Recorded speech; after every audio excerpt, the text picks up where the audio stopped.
고린도전서 15장 12절부터 15절까지 말씀 돌아가며 읽겠습니다. 그리스도께서 죽은 자 가운데서 다시 살아나셨다 전파되었거늘 너희 중에서 어떤 사람들은 어찌하여 죽은 자 가운데서 부활이 없다 하느냐. 만일 죽은 자의 부활이 없으면 그리스도도 다시 살아나지 못하셨으리라. 그리스도께서 만일 다시 살아나지 못하셨으면 우리가 전파하는 것도 헛것이요 또 너희 믿음도 헛것이며 또 우리가 하나님의 거짓 증이 발견되리니 우리가 하나님이 그리스도를 다시 살리셨다고 증언하였습니다. 만일 죽은 자가 다시 살아나는 일이 없으면 하나님이 그리스도를 다시 살리지 아니하셨으리라. 아멘. 아멘.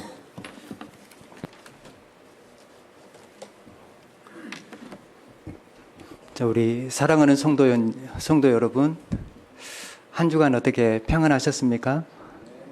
하나님의 은혜가 늘 함께하기를 간절히 소원합니다. 저는 동명고등학교에서요, 우리 학생들에게 성경과 독일어를 가르치고 있습니다. 이 학생들에게 성경을 가르치다 보면 그 성경에 대한 여러 질문들을 많이 던지거든요. 그러면 그 질문들을 모아서 수요 채플 때 이제 학생들에게 설명해 주는 그러한 시간들을 갖고 있습니다. 우리 학생들의 가장 일반적인 성경 질문이 무엇인지 아십니까? 가장 일반적으로 말하는 건 왜 하나님이 선악과를 만드셨습니까? 이제 이 질문, 아주 모든 사람들이 던질 수 있는 질문. 그리고 또 어떤 질문이냐면요, 기도할 때 어떻게 하면 하나님의 응답을 받을 수 있습니까? 이런 질문들.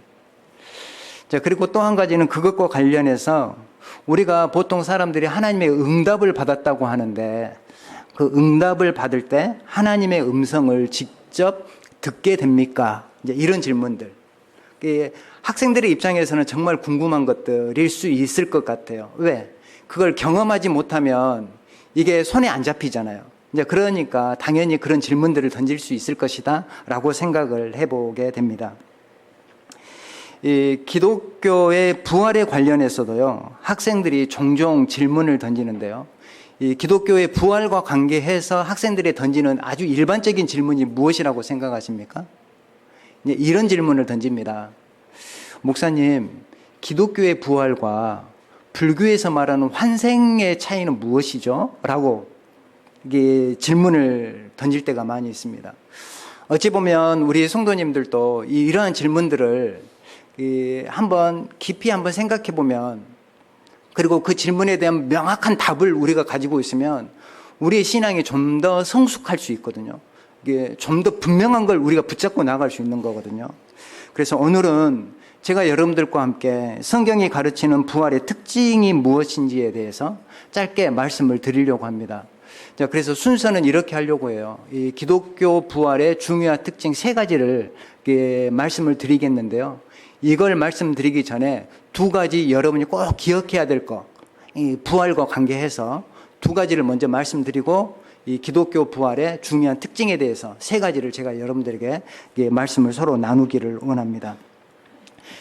먼저 말씀드리기 원한 두 가지가 어떤 거냐면요, 우리 기독교가 말하는 구원관, 그러니까 어떻게 구원을 받는지에 관한 이러한 분명한 이해가 여러분들에게 좀 있어야 될 것 같고요. 그 다음에 두 번째는 왜 죽은 자의 부활이 우리 기독교에서 그렇게 중요한 교리인가? 예수님의 십자가의 죽음과 그리스도의 부활이 우리 기독교의 가장 중요한 핵심 교리잖아요. 그렇다고 한다면 왜 그리스도의 어떤 부활, 죽은 자의 부활이 그렇게 중요한가? 이 부분에 대해서 여러분들에게 잠깐 말씀을 전하고 부활의 특징 세 가지를 말씀을 나누겠습니다. 우리가 고린도전서 15장 2절 우리 한번 찾아보도록 하겠습니다. 고린도전서 15장 2절 말씀입니다. 자, 고린도전서 15장 2절 말씀 우리 함께 한번 2절 말씀 읽어보도록 하겠습니다. 너희가 만일 내가 전한 그 말을 굳게 지키고 헛되이 믿지 아니하였으면 그로 말미암아 구원을 받으리라. 우리 사랑하는 성도 여러분, 우리가 읽은 이 고린도전서 15장 2절 말씀에 어떤 중요한 것을 우리가 깨달을 수 있습니까? 오늘 우리가 읽은 본문에 보면 사도 바울은 이렇게 말씀해 주고 있죠. 너희가 만일 내가 전한 그 말을 굳게 지키고 헛되이 믿지 아니하면 그로 말미암아 구원을 받으리라.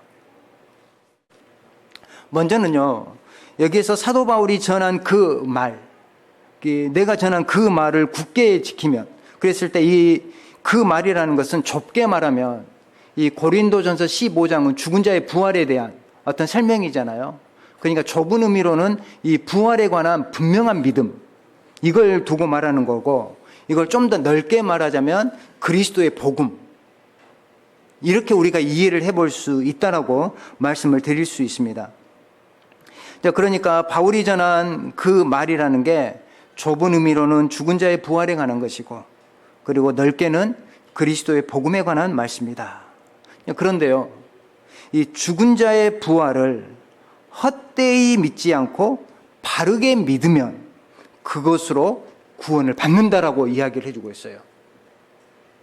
여기에서 우리 기독교의 종교와 다른 세상의 종교의 가장 중요한 차이가 뭐라고 생각하십니까?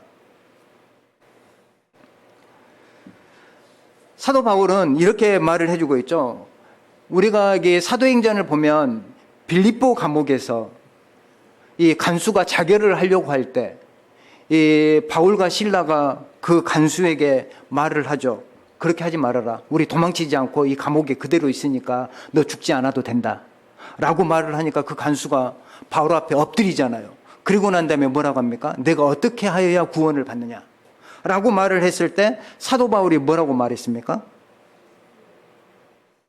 바울은 주 예수를 믿으라. 그래야면 너와 내 집이 구원을 받게 될 것이다. 라고 이야기를 해주고 있는 거예요. 우리 기독교는요, 믿음이 강조가 되는 거예요. 그러니까 우리 기독교는 어떻게 행하느냐가 중요한 게 아니라요, 어떻게 믿느냐가 중요한 종교예요.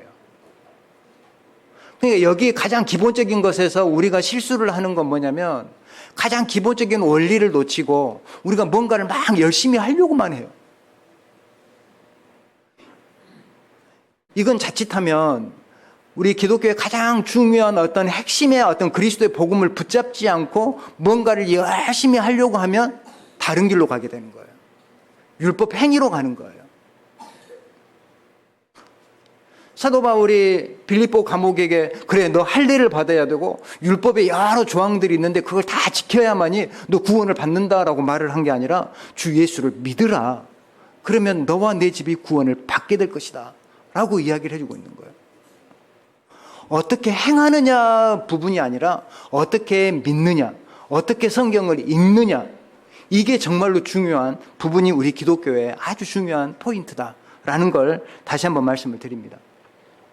세상의 종교는요, 어떻게 행하느냐의 문제를 중요하게 다룹니다.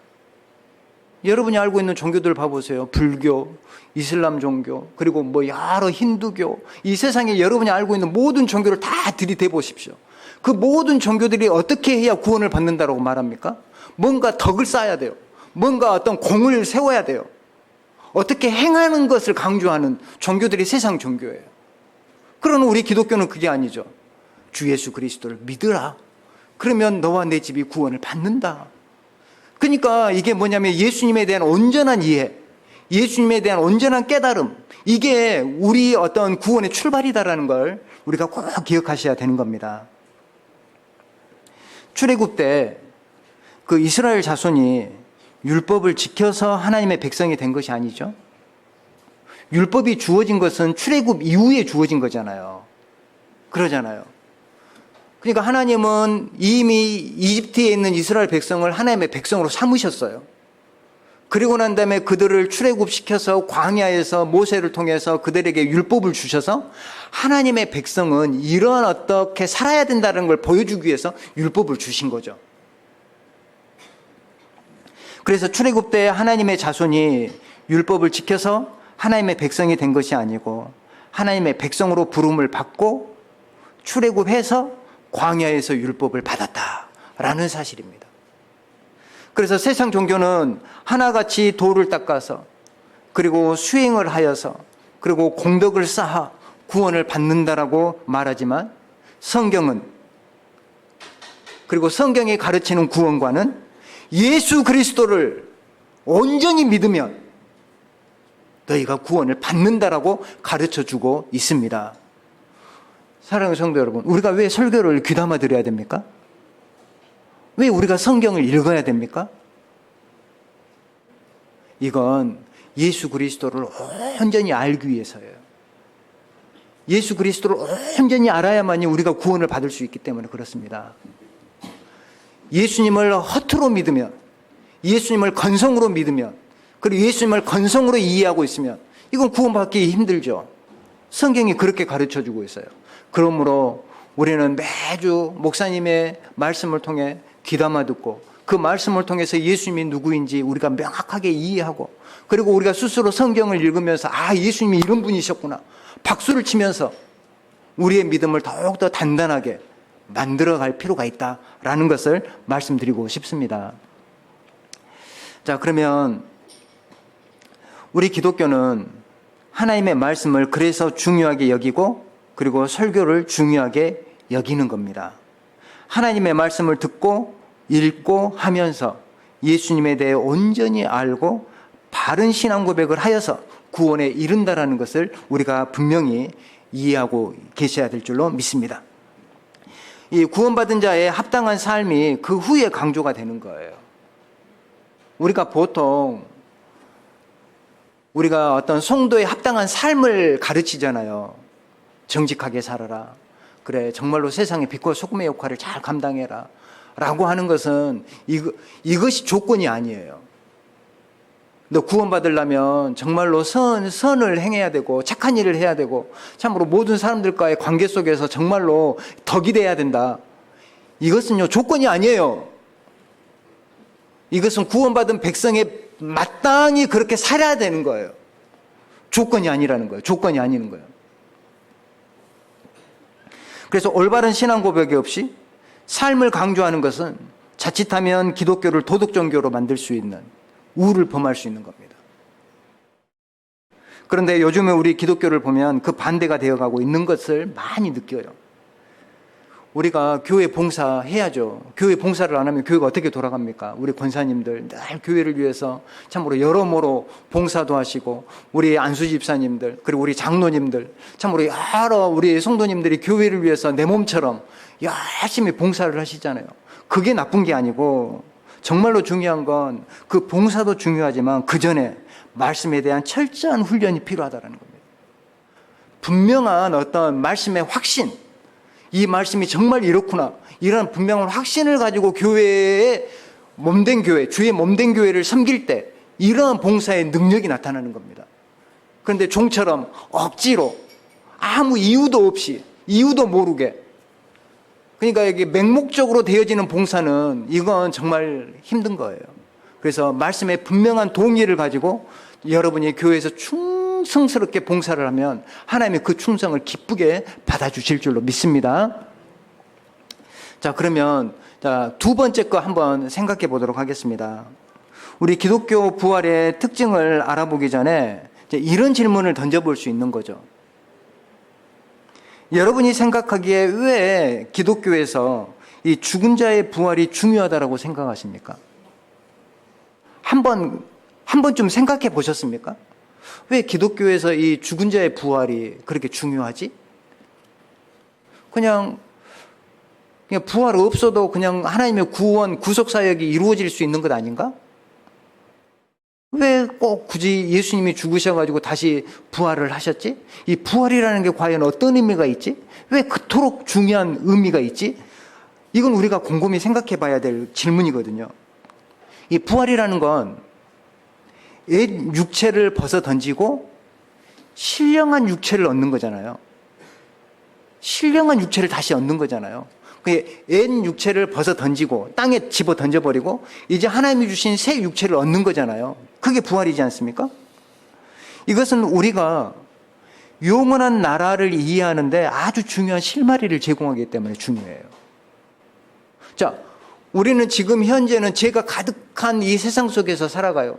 그리고 우리는 지금 이미 구원을 받기는 했지만 이제 장차 그리스도 안에서 부활할 것을 바라보면서 우리가 신앙생활하고 있지 않습니까?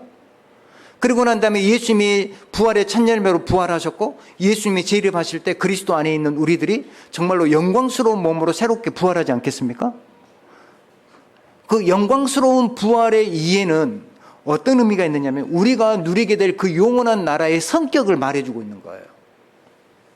자, 여러분이 이해하시는 영원한 나라는 어떤 성격의 나라인가요? 초대교회에요. 이런 이단들이 있었습니다. 하나님의 아들이 인간이 되어서 우리 가운데 오시고 그리고 십자가의 죽음을 통해서 인류의 구원을 이루셨다라는 것을 믿지 않는 사람들이 있었어요. 어떤 걸 믿지 않았냐면 하나님의 아들이 인간이 되신다는 거. 그러니까 우리가 흔히 말하면 그리스도의 성육신, 하나님이 육체를 입고 이 세상에 오신 사건, 이것을 믿지 않았어요. 믿지 않는 이단들이 있었어요. 그래서 요한 서신에도 저 그리스도가 누구냐, 그리스도가 육체로 오신 것을 부인하는 자가 저 그리스도 아니냐. 그냥 그때 당시 1세기에 정말로 엄청난 강력한 이단들이 어떤 사람이 예수님이 육체로 오신 것을 믿지 않으려고 했던 이단들이 많이 있어요. 영지주의자들. 영지주의자들은요, 어찌 보면 오늘날 우리의 쉽게 이해하자면 불교 철학처럼 어떤 관념 철학이거든요. 관념 철학, 영지주의자들이. 관념 철학이에요. 잡히는 거 하나도 없어요. 그냥 관념적으로만 이해하고 있는 거예요. 우리 기독교는요, 자, 한번 생각해 보세요. 첫 창조 때도 그렇고요. 마지막 영원한 나라에서도 그렇듯이 거룩한 육체가 반드시 요청이 돼요. 자, 하나님이 천지 창조 때 하나님이 인간을 만드셨잖아요. 흙으로. 그러면 육체가 있는 존재로 만드셨잖아요. 천사들은 육체가 없지만 아담, 하나님의 형상으로 만들어진 이 아담은 분명한 육체가 있잖아요. 만질 수 있고 그리고 뭔가를 섭취해야 되고 서로 교제가 이루어질 수 있는 육체를 가진 어떤 존재였잖아요. 아담이. 거기에 대한 회복이기 때문에 부활이 필요한 거예요.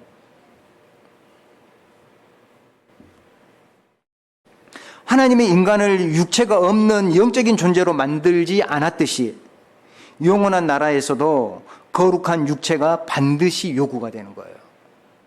우리 사랑하는 성도 여러분, 우리가 누리게 될 영원한 나라는요, 어찌 보면 우리가 지금 현재 믿음의 눈으로 잘 보면 우리가 영원한 나라의 삶까지도 충분히 읽어낼 수 있습니다. 완전히 동떨어진 게 아니에요. 아담이 있듯이 둘째 아담 대신 예수 그리스도 안에서 우리가 누리게 될 영원한 나라라니까요. 여전히 우리는 육체가 있을 것이고요. 여전히 우리는 관계가 있을 것이고 여전히 우리는 일상의 삶이 주어질 거예요. 영원한 나라에서도요. 왜요? 거룩한 육체가 있기 때문에. 자, 한번 생각해 보십시오. 자, 우리는 거룩한 육체가 있어요. 부활을 하면. 육체가 있잖아요. 그렇다고 한다면 육체가 있으려면 뭐가 필요합니까, 여러분? 육체가 있으려면 뭐 무진공 상태에서 우리가 존재할 수 있습니까? 자, 아담도 하나님의 형상대로 창조된 그 육체를 가진 아담을 위해서 하나님이 특별히 에덴 동산을 만들어 주셨잖아요. 공간을 만들어 주셨잖아요. 그런 것처럼 거룩한 신령한 육체를 얻을 우리를 위해서 하나님은 이렇게 말씀해 주고 있지 않습니까?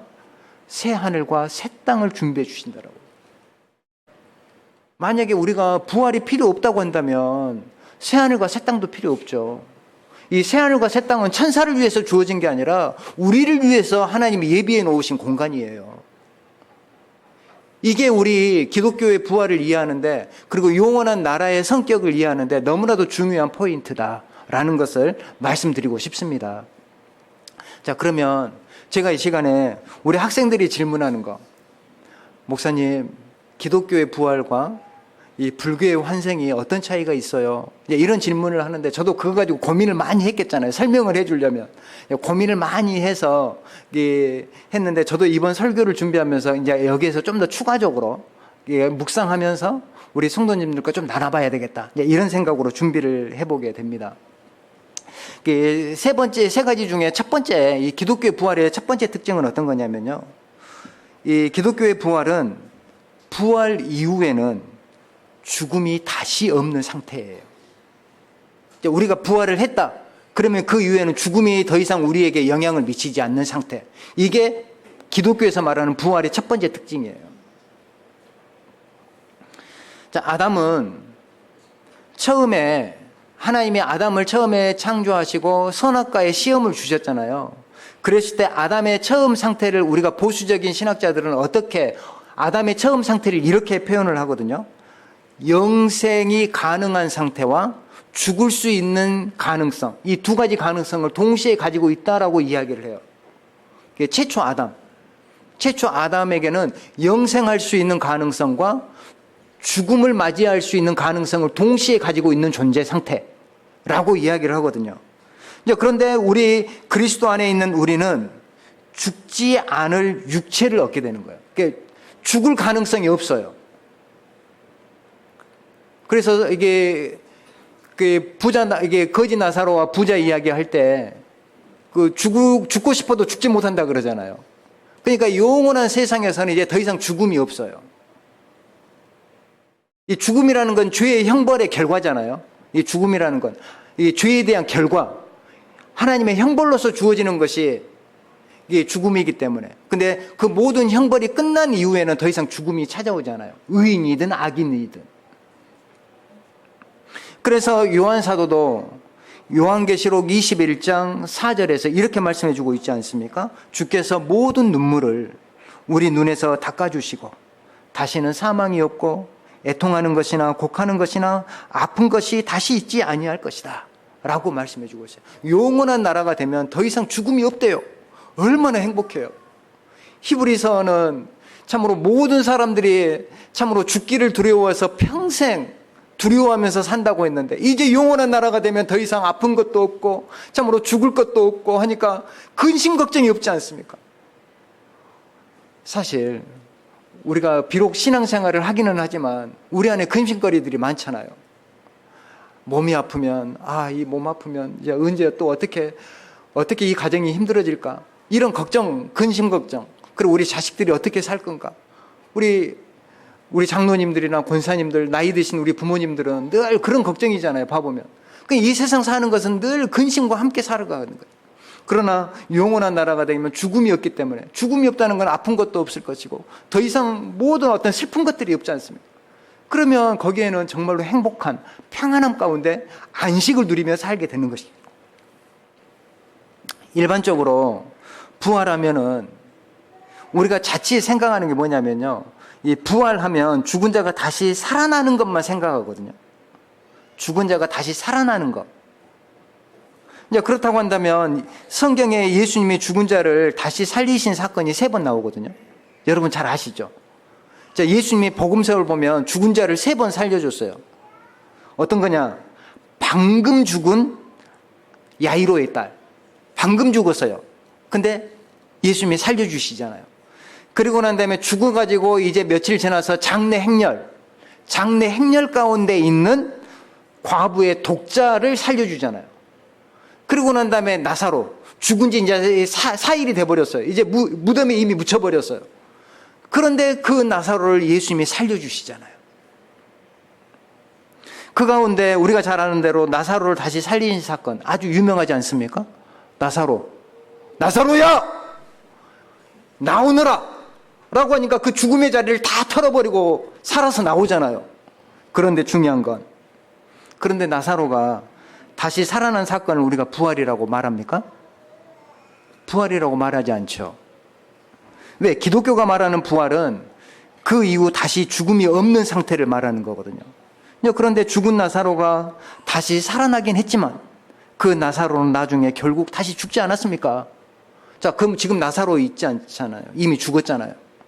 그러니까 이 나사로를 다시 살리신 사건은 어떤 나사로가 부활했다라는 표현을 쓰지 않고 어떤 걸 말합니까?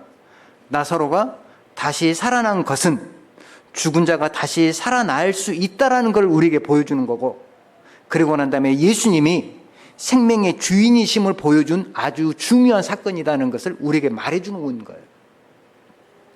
나사로가 궁극적으로 부활한 것을 말하지 않습니다.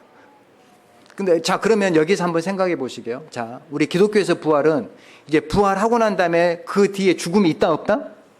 죽음이 없어요. 그런데 불교의 환생은 환생하고 난 다음에 또 죽는 것이 반복이 되죠. 죽고 계속 환생하잖아요. 윤회를 하잖아요. 계속. 그러니까 이게 근본적으로 틀린 거예요. 부활 이후에는 더 이상 죽음이 없다. 요걸 우리 기독교의 부활의 중요한 특징, 첫 번째라는 걸 기억하시길 바랍니다. 자, 그 다음에 두 번째, 이 부활의 두 번째 중요한 특징은 어떤 거냐면요. 이 기독교에서 말하는 이 부활은요, 궁극적인 구원이라는 거예요. 궁극적인 구원. 이걸 좀 더 비유적으로 말하자면 하나님이 천지창조를 6일 동안 하셨는데 첫날, 둘째 날, 셋째 날 해가지고 맨 마지막 그리고 인간을 창조하시고 난 다음에 모든 걸 보시고 심히 좋았더라. 바로 이 기독교에서 말하는 부활은 모든 과정을 걸치고 난 다음에 심히 좋은 상태, 완벽한 상태, 요걸 우리에게 가르쳐주고 있다라는 것입니다. 우리 부활의 몸은 신령한 몸이 될 것입니다. 여기서 이 신령하다라는 것은 육체가 없다라는 말이 아니라 그리스도 안에 단단히 연합되어서 하나님의 영광 앞에 이를 수 있는 상태. 여기 사도 바울이 로마서에서 모든 사람이 죄를 범하였으며 하나님의 영광에 이르지 못하였다. 그러니까 우리는 죄가 있기 때문에 하나님의 영광 앞에 이르지 못해요. 그러나 우리가 영광스러운 부활의 몸을 얻을 때는 하나님의 영광 앞에 당당하게 우리가 나갈 수 있는 상태, 그 상태를 바로 신령한 육체라고 말을 하는 겁니다. 그에 반해서요, 이 불교의 환생이라는 거 한번 생각해 보세요. 이건 궁극적인 구원이 아니거든요. 환생 자체가 이 불교의 어떤 이론에 의하면 이 환생 자체가 죄가 있기 때문에 그 죄값으로 이루어지는 것이 환생 아닙니까? 그러니까 이게 중요한 차이를 갖고 있는 거죠. 불교가 말하는 이 궁극적인 구원은 뭡니까? 해탈, 그리고 열반이라고 말하지 않습니까? 그리고 그것을 위해서는 어떤 윤회가 멈추는 상태. 그런데 중요한 게 뭐냐면, 불교 가르침에서 이 윤회가 멈춘 상태, 이것을 뭐라고 말을 하냐면요, 자아가 사라지는 상태라고 말을 해요. 그러니까 자아가 있으면 번뇌가 있고, 번뇌가 있으면 죄가 쌓인다라고 이야기하거든요. 그렇기 때문에 계속 윤회를 한다라고 가르치는 게 이 불교거든요. 그러니까 여기에서 우리 기독교와 중요한 차이가 있어요. 그래서 첫 번째 다시 한번 말씀드려 보겠습니다. 이 기독교의 첫 번째 중요한 부활의 특징은 뭐냐? 부활 이후에 죽음이 없다라는 거. 그 다음에 두 번째는 기독교의 부활은 완전한 구원이라는 거. 완전한 구속이라는 거. 그리고 난 다음에 세 번째는 어떤 거냐면요. 이건 여러분이 좀 잘 경청하셔야 될 게, 기독교의 부활은 부활 전과 후, 그러니까 부활 전과 부활 후 나라는 정체성 있죠. 나라는 정체성이 그대로 유지가 돼요. 이게 어찌 보면 상당히 중요한 거예요. 이 불교에서는 자기 자아 정체성이 사라지는 것을 말하거든요. 그러나 우리 기독교는 부활 전과 부활 후에 나라는 정체성이 그대로 유지가 돼요. 이걸 어디에서 우리가 확인할 수 있을까요? 우리가 다른 것 떠나고요, 한 가지만 제가 여러분에게 물어볼게요. 자, 부활하시기 전 예수 그리스도와 부활하신 예수님이 다른 그리스도이십니까? 우리는 동일하신 그리스도로 고백하지 않습니까? 그러지 않습니까? 부활하시기 전과 부활하신 후 예수 그리스도를, 우리는 동일하신 예수 그리스도를 믿어요. 이걸 우리가 그대로 받는다면 우리도 마찬가지라는 거예요. 부활 전과 부활 후에 나라는 정체성은 그대로 유지가 된다라는 것을 우리가 기억하실 필요가 있다는 것이죠. 우리는 부활 전 그리스도와 부활 후 그리스도를 같은 주님으로 믿고 고백합니다. 이렇듯이 부활 전 지금 나라는 정체성이 부활 후에도 그대로 유지가 됩니다. 그러나 딱 한 가지 뭐가 달라지냐면, 다만 그리스도 안에서 나의 모든 죄의 본성이 다 사라지게 되는 거예요. 죄의 본성이 완전히 깨끗하게 회복이 되어지는 상태. 물론 우리가 부활 전, 부활 후 나의 정체성이 그대로 유지된다라는 거, 이제 그것이 우리가 어떻게 피부에 와닿는지 이것을 잘 못 느끼기 때문에 우리가 좀 심각하게 생각하지 않을 수도 있지만, 여러분이 이 말씀을 깊이 묵상해 보면 이 묵상을 통해서 영원한 나라의 우리의 삶을 정말로 우리가 좀 더 분명하게 이해할 수 있는 아주 좋은 통로가 될 수 있다는 거, 제가 이것만 여러분들에게 말씀을 드리고 싶습니다. 자, 말씀을 맺겠습니다. 사랑하는 성도 여러분, 성경이 말하는 부활이 무엇인지 잘 알아서 헛되이 믿지 않고 온전히 믿고, 그리고 부활의 첫 열매가 되신 예수 그리스도를 단단히 붙잡는 여러분들이 되기를 다시 한번 부탁의 말씀을 드립니다. 제가 기도하겠습니다. 하나님 아버지, 참으로 감사합니다. 참으로 성경이 말하는 이 부활의 특징이 무엇인지 우리가 잠시 살펴보았습니다. 우리 참으로 영광교회 모든 성도님들, 참으로 성경을 온전히 믿게 하시고 예수 그리스도 안에 장차 죽은 자가 다시 부활할 것에 대한 이 성경의 가르침을 아버지 허투루 믿지 않고 온전히 믿을 수 있도록 함께하여 주시옵소서. 예수님의 이름으로 기도합니다. 아멘.